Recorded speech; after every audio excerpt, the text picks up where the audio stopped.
لباس لکم وانتم لباس لہم، تمہاری بیوی تیرا لباس ہے، اور اللہ بیویوں سے کہہ رہا ہے کہ تمہارے خاوند تمہارا لباس ہے۔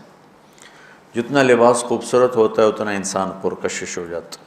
جتنا آپ اپنے لباس کی حفاظت دیں، بیوی کی حفاظت کرو گے، بیوی خاوند کی حفاظت کرے گی، یہ رشتہ پرکشش ہو جائے گا، خوبصورت ہو جائے گا۔ اس میں ایک بات رہ گئی تھی، وہ ہے نساؤکم حرث لکم، یہ اسی میں آتا ہے لیکن تھوڑا سا آگے جا کے آتا ہے، تو اس دن بات وَإِذَا سَأَلَكَ عِبَادِي میں چلی گئی۔ تو نساؤکم حرث لکم فَأْتُوا حَرْثَكُمْ أَنَّىٰ شِئْتُمْ، اس کا مفسرین نے ایک ہی مطلب بیان کیا جو فَأْتُوا حَرْثَكُمْ أَنَّىٰ شِئْتُمْ، لیکن چونکہ میں ذمہ دار ہوں مجھے حرث سے ایک مطلب سمجھ آئے، میرے پیشے کا لفظ ہے نا حرث۔ اللہ نے یہاں عورت کو تشبیہ دی ہے کھیتی سے۔ میری آنکھ اس ماحول میں کھلی جہاں ہم پشتوں سے ذمہ دار چلے آ رہے ہیں۔ درخت جب پھل نہیں دیتا ہے تو ذمہ دار اس کو ڈنڈے مارتا ہے، اس کو گالیاں نکالتا ہے۔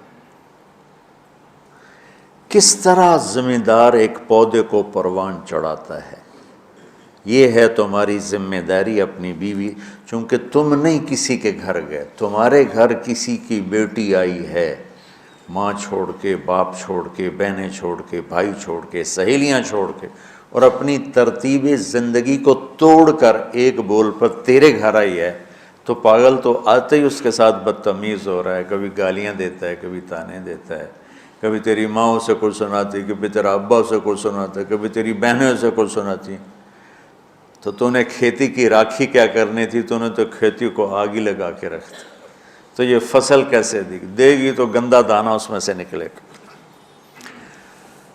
تو عورت کو اللہ تعالیٰ نے زمین سے تشبیہ دی، اور اس سے آنے والی اولاد کو کھیتی سے اللہ تعالیٰ نے تشبیہ دی، اور زمین سے کھیتی لینے کا ایک طریقہ ہے، ہل چلتا ہے، زمین نرم کی جاتی ہے، پانی لگتا ہے، پھر اسے اور نرم کیا جاتا ہے، پھر جڑی بوٹیوں کو صاف کیا جاتا ہے، اسے تیار کیا جاتا ہے، پھر اس میں دوبارہ ہل چلا کے بیج لگایا جاتا ہے، پھر اس بیج کی راکھی کی جاتی ہے، حفاظت کی جاتی ہے۔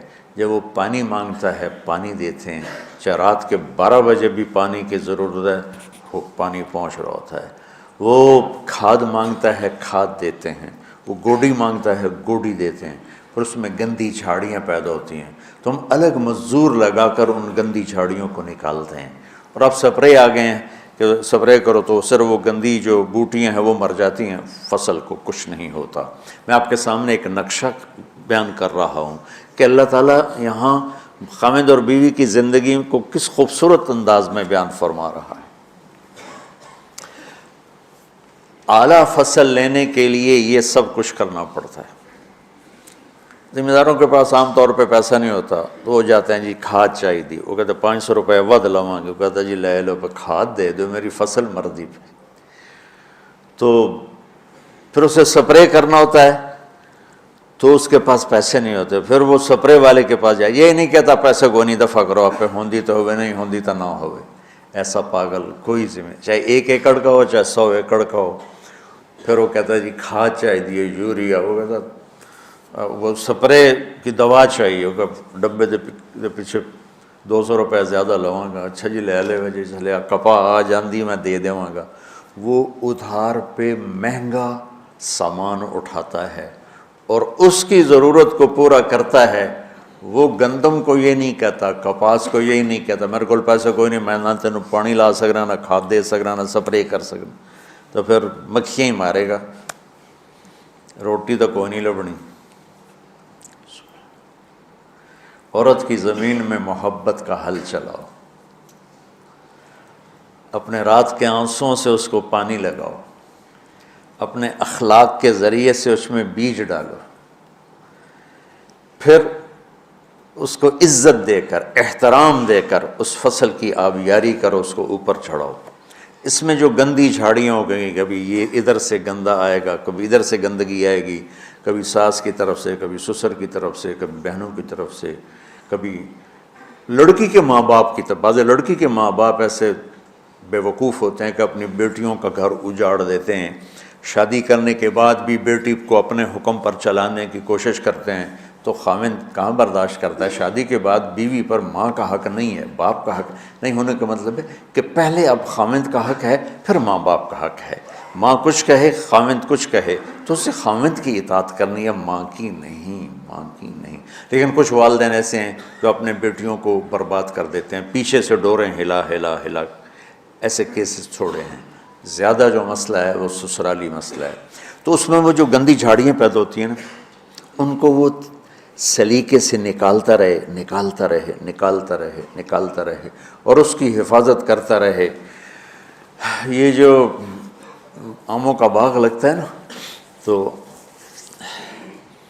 چھوٹا ہوتا ہے، جب سردیاں آتی ہیں تو اس کو ہم کور کر دیتے ہیں سارے، پہلے اس کے اوپر چونے کا سپرے کرتے ہیں، چونے کا، کہ اس کے پتوں کے اوپر ایک تہ جم جائے، اور اس کے تنے پر بھی چونا لگاتے ہیں تاکہ ٹھنڈک اندر نہ جائے، پھر اس کو یوں کور کر دیتے ہیں کہ اندر سردی نہ جائے۔ اتنی حفاظت ایک چھوٹے سے پودے کی جاتی ہے، تب جا کر وہ پروان چڑھتا ہے۔ اور سب سے بڑا پودا انسان ہے، اور سب سے قیمتی دھرتی ماں ہے، اور سب سے قیمتی رشتہ خاوند اور بیوی ہے۔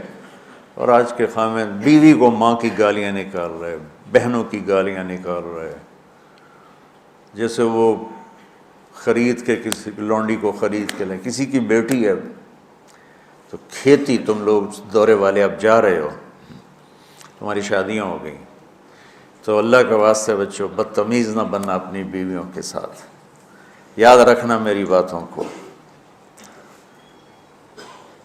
وہ جو گیت تم نے سنا نہیں میری عمر بھر کا ریاض تھا، میرے درد کی تھی وہ داستاں جسے تم ہنسی میں اڑا گئے۔ کہیں ایسا نہ کر دینا میری باتوں کو۔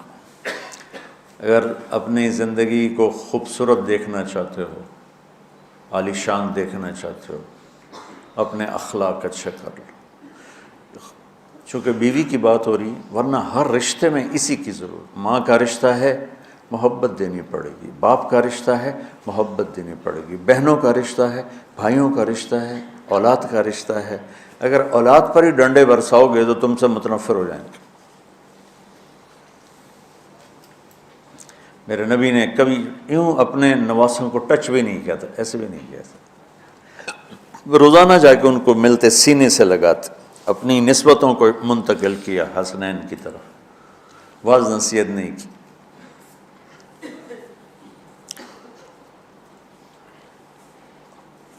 بہت سے بچے علماء کے، تبلیغ والوں کے، نیک لوگوں کے ضائع ہو گئے کہ بچے کا ذوق نہیں دیکھا، بس حافظ بنانا ہے، عالم بنانا ہے، حافظ بنانا ہے، عالم بنانا ہے۔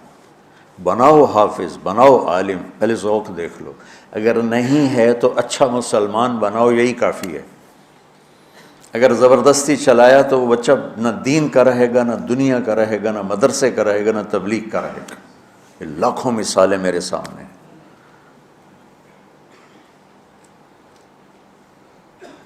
تو اولاد پر بھی جبر کرو گے تو باغی ہو جائیں گے۔ ایک ہمارے ساتھی نے اپنے بیٹے کو حافظ بنایا، وہی تبلیغی زور، بچے کو تمنا نہیں ہے، انہیں بنایا۔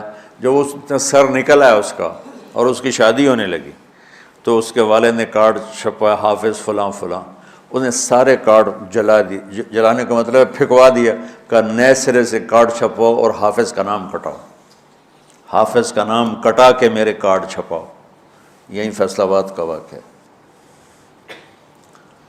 تو تمہارے ساتھ عالم کا لفظ لگا ہوا ہے، تم کہو گے میری اولاد بھی عالم ہو، 6 مہینے کی اولاد، اس کے سر پہ وڈی ساری ٹوپی ہوئے، جی چاہے تو اس لیے داڑھی بھی کاٹ لو ہوتی تسی۔ تو اتنے بچوں کے سر پہ ٹوپیاں چڑھائی ہوتی ہیں، ان کی فطرت کی زندگی، ان کو کھیلنے دو، انہیں ٹائم دو، انہیں دیکھو یہ کدھر موڑ رہے ہیں، جس طرف ان کا دھارا جا رہا ہے۔